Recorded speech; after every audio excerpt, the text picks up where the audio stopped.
I just got back from Tapalpa, Jalisco, where I went to the cabins, to the area where El Mencho was captured and killed. It was a nightmare to get from Mexico City to Jalisco, as you guys saw the chaos breaking out. And I haven't had an opportunity to talk about this whole scenario on the podcast. So I want to run you guys through everything. The opinions of the guests and host are their own and do not represent the opinions of Ironclad, the Border Patrol, or the Department of Homeland Security.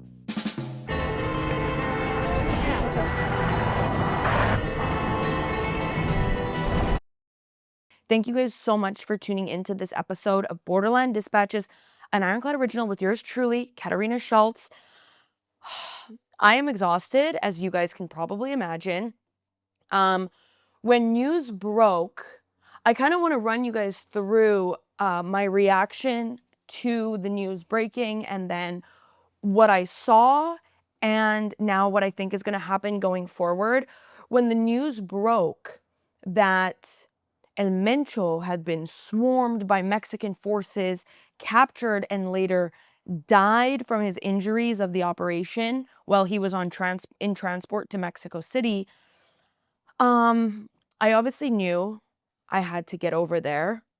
And it was just shocking to me because El Mencho managed to operate under the radar for so long, along with his family as well. And I really want to talk about that because now essentially the Valencia family, Los Queenies, are the ones in charge of CJNG operations. I mean, they were the original, his ex-wife, Rosalinda Valencia, her family, they started the Milenio Cartel all the way back 50s, 70s. And now, they funded CJNG. And now El 03, Mencho's stepson, who's part of the Valencia family, is allegedly the person who has been put in charge, the new kingpin, to run the four letters. So I got to Jalisco about like a day and a half after he was killed. And it was hard to get there because I couldn't take a flight from Mexico City to Guadalajara. And people were suggesting that I drive. Guys, all I saw were videos and posts about narco blockades. And touch wood, but I have yet in my life to be stopped by a narco blockade. And I did not want to run that risk because you really never know what could happen at that point. I'm going to have a massive, fully fleshed out video for you guys where I tour the area where the operation took place. I go to some areas with the aftermath. I really went all over Jalisco over the past couple of days, and I even went into Colima because I wanted to be able to paint you guys as accurate a picture as possible. Those videos or that video is being edited. There's so much content. And I know that a lot of you have seen on my Instagram, I was posting being in the cabins. And a lot of people were saying that I wasn't, like, I was wrong or I shouldn't have been there or like I should be afraid for my life. I think it's important for me to clarify that there was a lot of press there. I didn't have to sneak in. I was sent the coordinates and there was no military, no police, and that I could see no like obvious punteros, narco lookouts. So anyways, let me kind of explain to you guys a little bit of what I saw, but more importantly, I mean, for the sake of this video, what I think CJNG is going to look like going forward. So when I got to Tapalpa, it was very calm. And I want to clarify about Tapalpa that it's a pueblo mágico and it is very calm. The majority of the population is senior. There was a lot of elderly people there. Everyone was very friendly. No one really wanted to talk about this. And of course, I want to try to get those interviews, but it was very hard to get people to talk on the record about what they thought happened. And I think that's because the whole scene was very suspicious. And I went to New York right after to go on Julie and Dory's podcast, and I know a lot of you actually found me through Julie and Dory, so shout out. I went on his show to talk about exactly what I saw and what I thought happened, because from the moment I got to Tapalpa, I met with an individual who lives there and who's been there for a while, knows the environment, and he told me that there were no murmurs amongst the town people that Mencho himself was there in Tapalpa. And typically what we do know is, even if CJNG is doing like community events, and this is part of that area in Jalisco where CJNG will do like Christmas concerts where they bring in famous musicians and bands. And yet it's still, even though the presence of CJNG feels very real, the actual presence of the kingpin is typically still very hidden. So this was kind of in a way a 3-day operation. On Friday, I'm just going to reiterate, even though I'm sure a lot of you know this by now, but on Friday, a woman who was allegedly seeing El Mencho, they were romantically involved, went to his home, his dwellings, in Tapalpa. He basically, what we're told is that there was like this compound of cabins for rent, where him and his men would stay, but also he had like a main home within the Tapalpa Country Club, which was neighboring these cabins. This whole area is very like forested. So even though everything is like on a map close, it's not an easy terrain to navigate. And so on Friday, a woman that he was allegedly involved with went over there. She left Saturday, which is how US intelligence says they were able to confirm his whereabouts. It's unclear, and I really don't think that she was the one in on this operation. I think that through a secondary person that was somehow connected to her was able to give up this information that Mencho was in fact there and she had gone to visit him.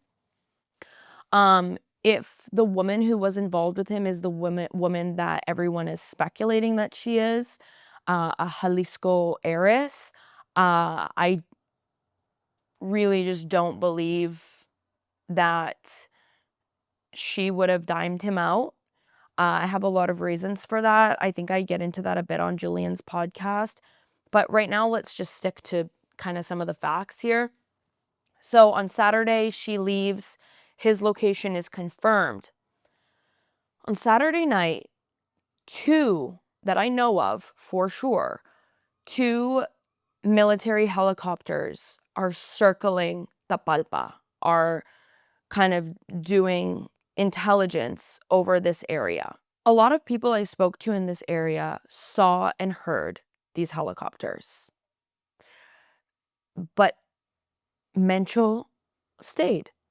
So what we're supposed to assume that neither El Mencho nor all of his men that were with him saw or heard or got suspicious of these helicopters. And of course, I asked, is it a common occurrence for these helicopters to do reconnaissance here or to fly over this area? And of course, it's not. It would be like as if military intelligence helicopters are flying over San Miguel de Allende. It's another pueblo mágico. How do you say that in English? Like a magical town. Mexico has a lot of these. They're like very like old, have a lot of cultural heritage and historical significance.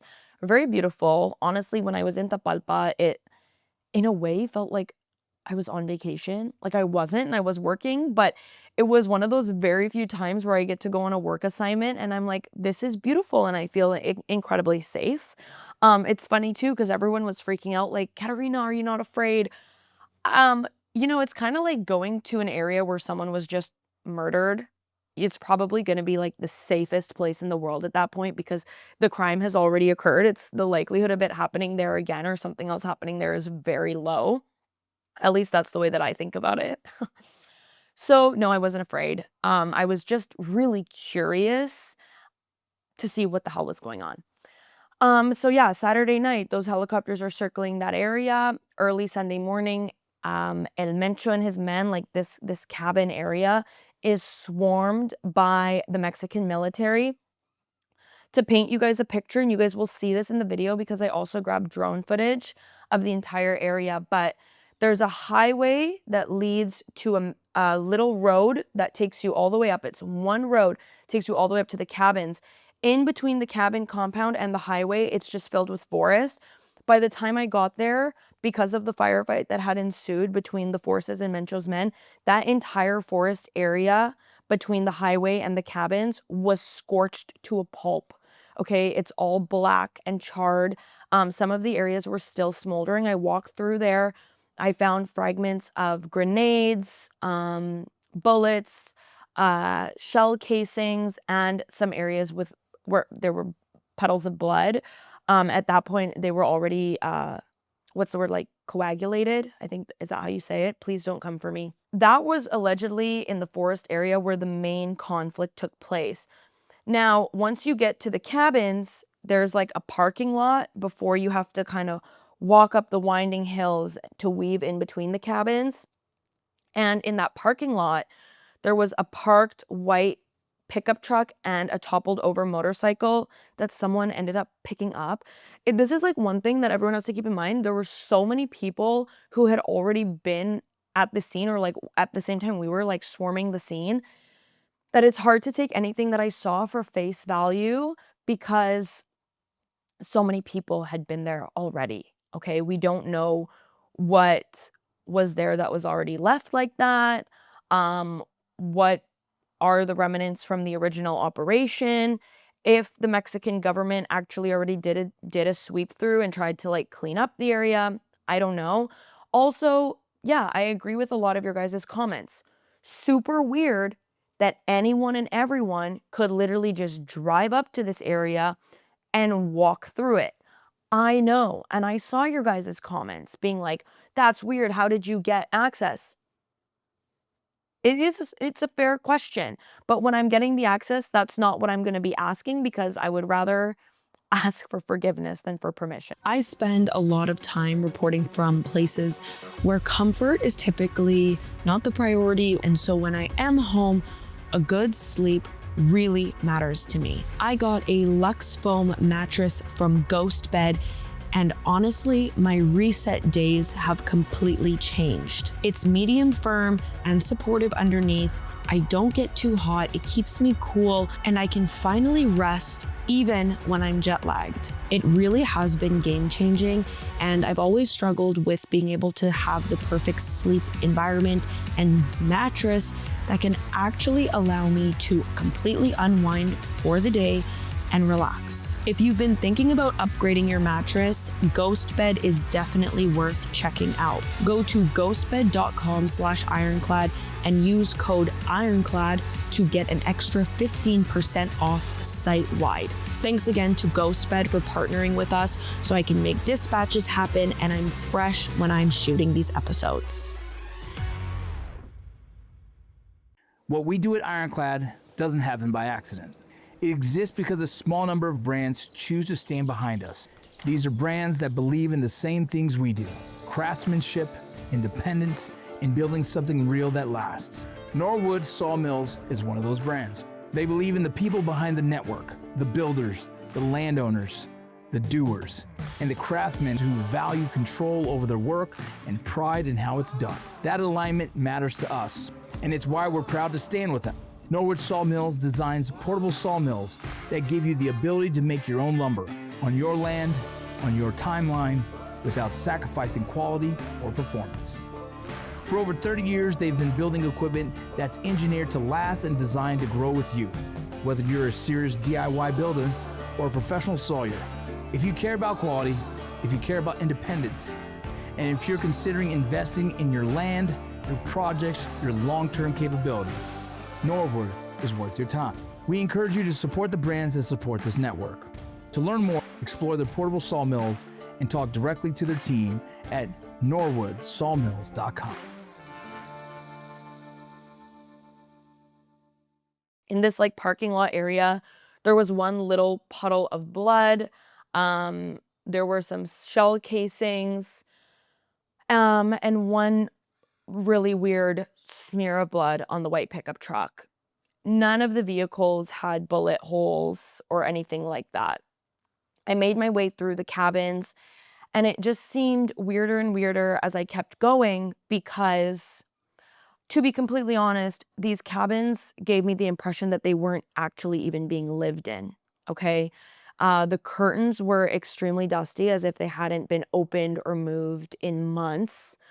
Um, all of the sliding glass doors and the windows had little like tubes, like in the slot where you would slide it open so as that no one can break in.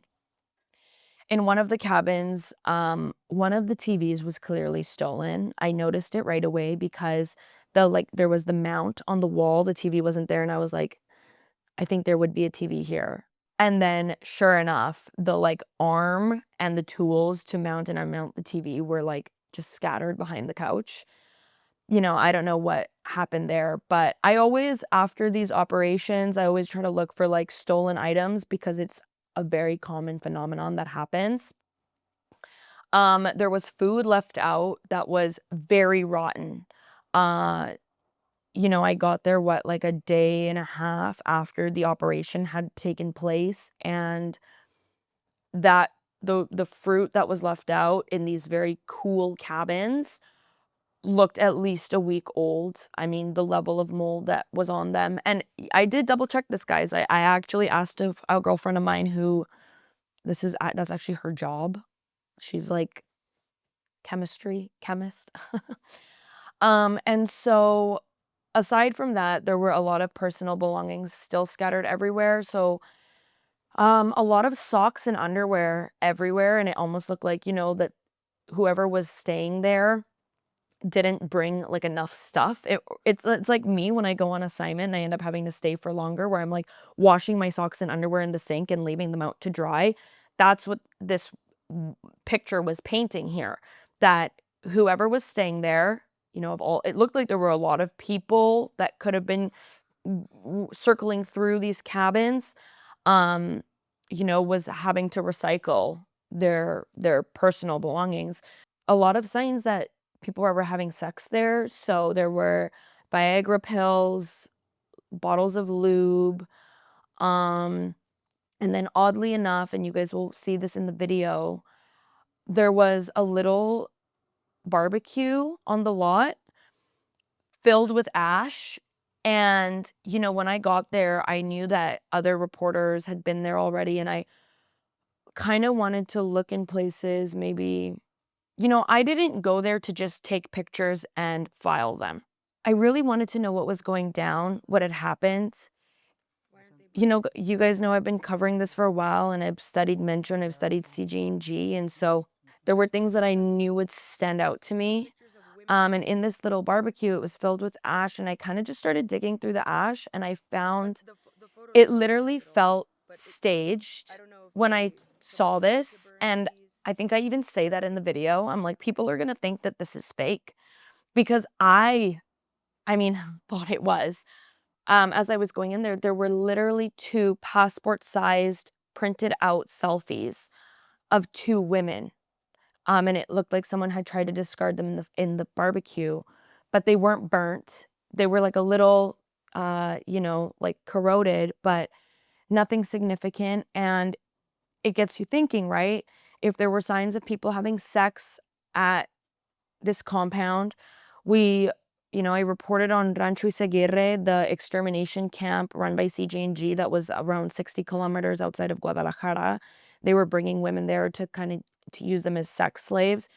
It makes you wonder, was this just photos of the girlfriends of some of the men, and they wanted to discard them so as not to be identified, or were these women who were being kidnapped or recruited to be used at this camp? I don't know. I'm trying to figure that out through some of those collective groups of women who search for missing people across Mexico. Aside from that, you know, you go through these cabins, there's a lot of 50 cal shell casings. Some of you guys, actually a lot of people were giving me shit saying those weren't 50 cal.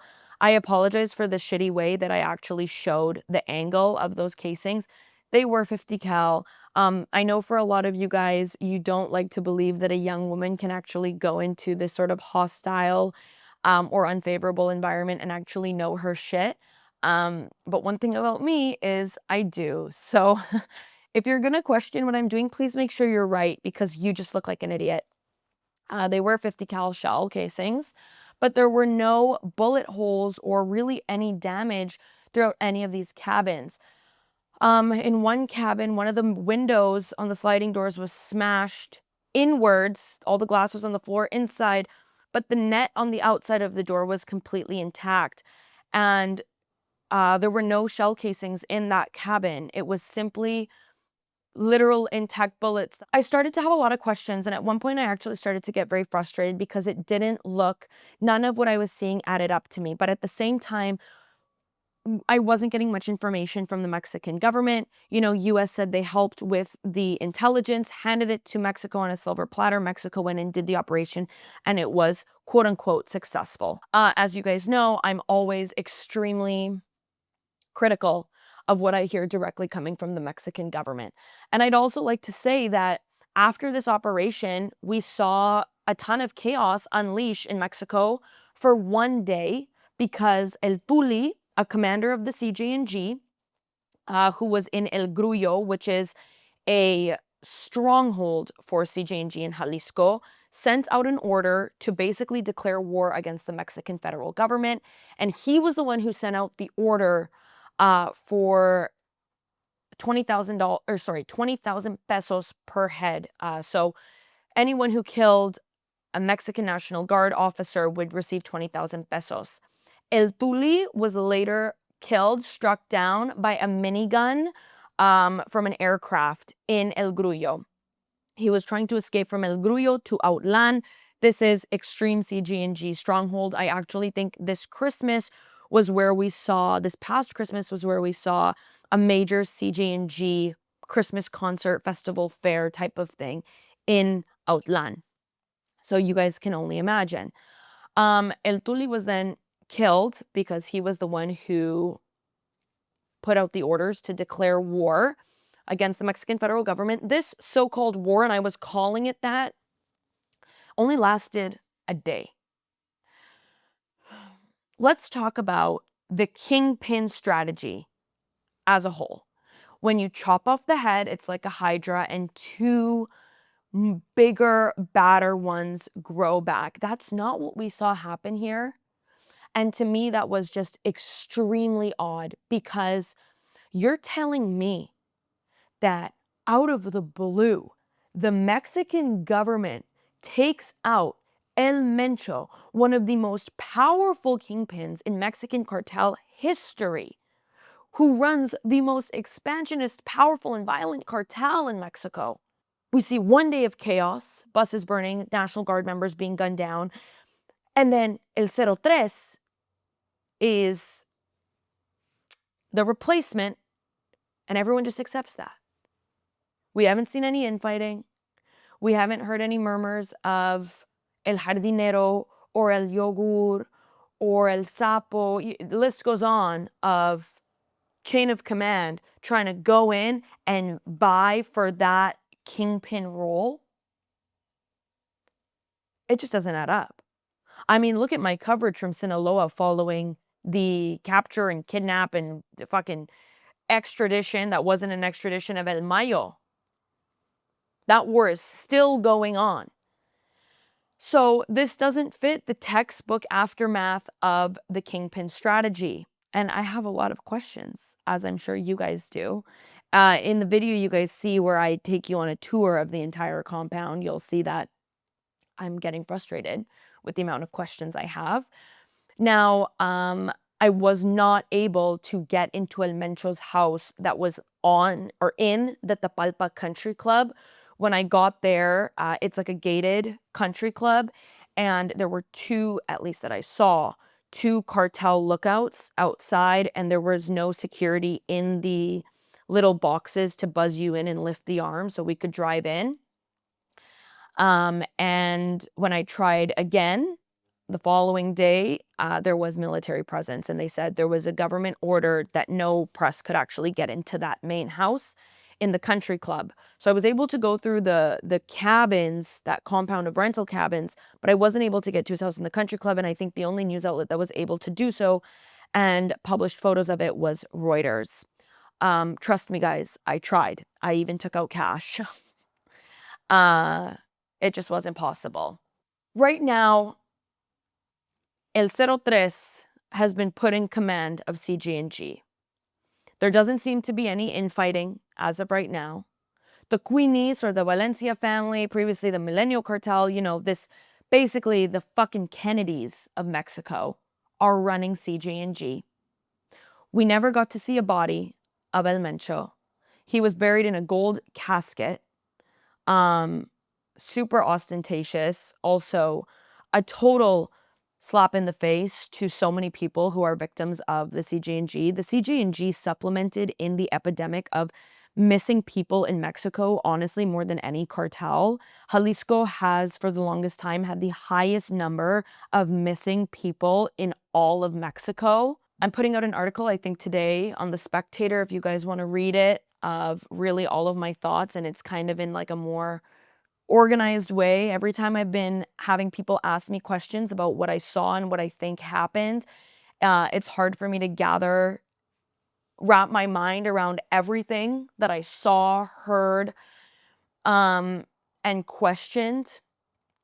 But you guys will be able to make your own opinions when you see the entire walkthrough that I did. I spoke to multiple people. I even, I spoke to people whose livelihoods were completely disrupted by this because their vehicles, which they relied on for their businesses, were burned to a pulp driving on the highway. Here's my final thought.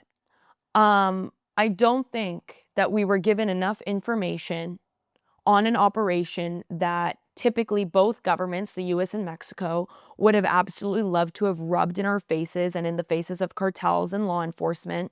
I don't think they gave us enough information to be able to actually fully understand that this operation went down the way that we were told it did. I think being able to gain access to the area where this operation went down left me with more doubts than answers. And I think CJNG, despite having allegedly had the kingpin strategy applied, will be more powerful than ever before.